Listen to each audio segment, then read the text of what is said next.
I just want to make this video real quick to show you the best way, the easiest way to look for an exhaust leak. You just use a shop vac. So the first thing we can do is shove this in here. It doesn't have to be super airtight, it just has to be in there. And if the outlet is too small, you can put a little bit of duct tape around there just to keep it.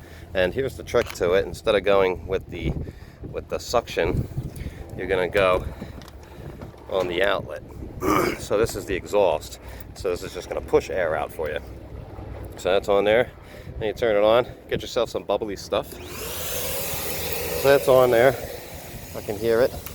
And you just go to where you suspect your exhaust leak. I suspect one here. And get something that's bubbly. I'm using a glass cleaner here. And you just spray.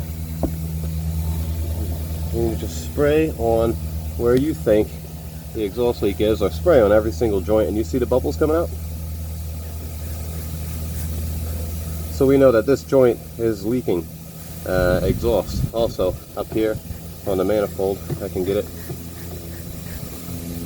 and I don't really see much of anything there. Nope, yes I do. Here it is. And it'll show you bubbles exactly everywhere where it's leaking. It'll show you these bubbles, and it'll just keep bubbling and keep bubbling. And that's the easiest way to fix or to find an exhaust leak, is to just stick a shop vac in it backwards, turn it on, and then blast it with some bubbly, and watch the bubbles come and show you where these problems are. Thanks a lot for watching. I hope this helps somebody. Really appreciate your time. Bye-bye.